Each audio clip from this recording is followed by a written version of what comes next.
Assalamualaikum warahmatullahi wabarakatuh.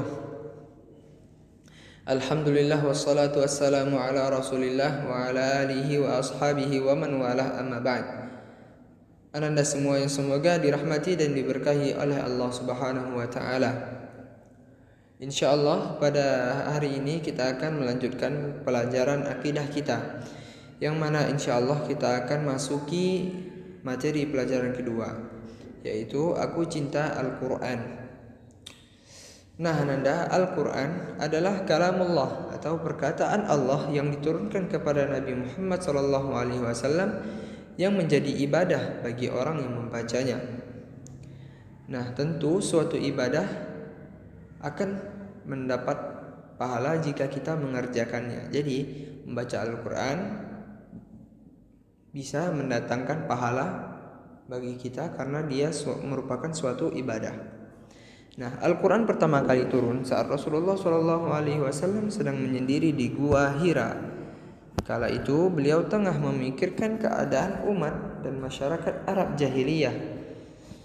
Pada saat itu beliau berusia 40 tahun dan wahyu yang pertama kali turun pada beliau adalah surat Al-Alaq ayat 1-5. Nah, jadi Anda harus ingat nih ya, wahyu yang pertama kali turun adalah surat Al-Alaq ayat 1-5. Al-Quran diturunkan oleh Allah Subhanahu wa ta'ala melalui malaikat Jibril. Kemudian malaikat Jibril lah yang menyampaikan Al-Quran tersebut yang berupa wahyu kepada Nabi Muhammad SAW. Dan juga Al-Quran ini merupakan mukjizat terbesar Rasulullah SAW. Dan dia Al-Quran merupakan pedoman hidup bagi umat Islam. Rasulullah SAW senantiasa mengamalkan Al-Quran di dalam seluruh kehidupannya, sehingga beliau disebut Al-Quran yang berjalan karena akhlak beliau secara keseluruhan adalah Al-Quran. Baik. Maka dari itu kita semua harus mengikuti dan mencontoh beliau dalam mengamalkan Al-Quran sehingga kita selamat dan berbahagia di dunia maupun di akhirat. Nah, tentu jika kita ingin mengamalkan sesuatu, kita harus mencintai hal tersebut. Nah, maka sebelum kita mengamalkan Al-Quran, kita juga harus cinta terhadap Al-Quran. Nah, maka dari itu kita harus menunjukkan sikap-sikap cinta kita terhadap Al-Quran. Di antaranya adalah dengan membacanya di setiap hari kita. Jadi jika kita tidak membaca Al-Quran dalam hari tersebut, di hari tersebut, maka kita akan merasa ada yang kurang dalam hati kita, seakan-akan ada yang tidak terlaksana, kita sedih. Itulah cara kita menunjukkan sikap cinta kita terhadap Al-Quran. Maka jangan lepas Ananda hari-hari Ananda tanpa membaca Al-Quran walau satu ayat pun. Baik. Al-Quran juga merupakan syifa atau obat bagi orang yang membacanya. Syifa ini merupakan salah satu di antara nama-nama Al-Quran ya Ananda. Banyak nama-nama Al-Quran, di antaranya ada syifa ini obat, ada juga huda yang artinya petunjuk, kemudian ada bayinat penjelas, dan ada juga furqan pembeda. Nah, jadi Anda harus tahu ya nama-nama Al-Quran tersebut. Membaca Al-Quran membuat jiwa seseorang menjadi tenang dan damai. Membaca Al-Quran juga merupakan ibadah dan mendapat pahala walaupun membacanya dengan terbata-bata atau tidak lancar. Jadi jangan takut Ananda, jangan pernah berprasangka kalau Ananda membaca Al-Quran tidak bagus atau terbata-bata, Ananda tidak mendapat pahala. Tidak, justru Ananda juga mendapatkan pahala selagi niat Ananda baik untuk membaca Al-Quran. Baik. Allah Subhanahu wa taala berfirman, A'udzu billahi minasyaitonir rajim. Wa idza quri'al Qur'anu fastami'u lahu wa ansitu la'allakum turhamun. Dan apabila dibacakan Al-Quran, maka dengarkanlah baik-baik dan perhatikanlah dengan tenang agar kamu mendapatkan rahmat. Quran surat Al-A'raf ayat 204. Nah, Ananda, dalam ayat tersebut menjelaskan bahwa kita sebagai seorang muslim haruslah hormat kepada Al-Quran. Jika dibacakan kepada kita Al-Quran atau kita mendengarkan orang yang sedang membaca Al-Quran, maka kita harus mendengarkannya baik-baik, atau jangan ribut ketika dia sedang membaca Al-Quran. Tenang, diam. Itu merupakan salah satu bentuk penghormatan kita terhadap Al-Quran. Jika ada yang membacanya, kita dengarkan dengan baik. Jikapun tidak mendengarkan, kita diam.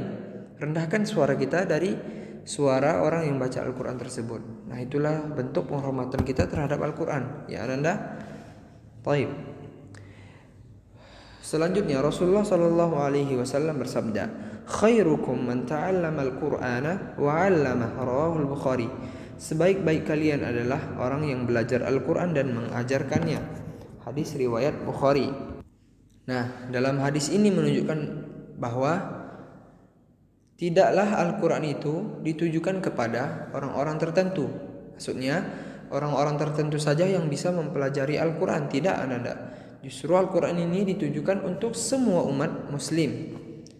Nah, tidak hanya umat muslim, manusia juga. Seluruh umat manusia dan semua orang muslim, ditujukanlah Al-Quran kepada mereka.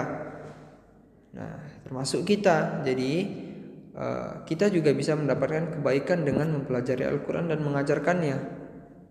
Nah, Ananda harus semangat mempelajari Al-Quran, terus menghafalkannya, dan kemudian dapat mengajarkannya kepada orang-orang lainnya, agar kita mendapatkan kebaikan sebagaimana yang disabdakan Nabi ini, khairukum man ta'allamal Qur'ana wa 'allamah. Baik, Ananda. Sebelum membaca Al-Quran, kita harus bersuci terlebih dahulu. Nah, ini merupakan adab kita ketika hendak membaca Al-Quran.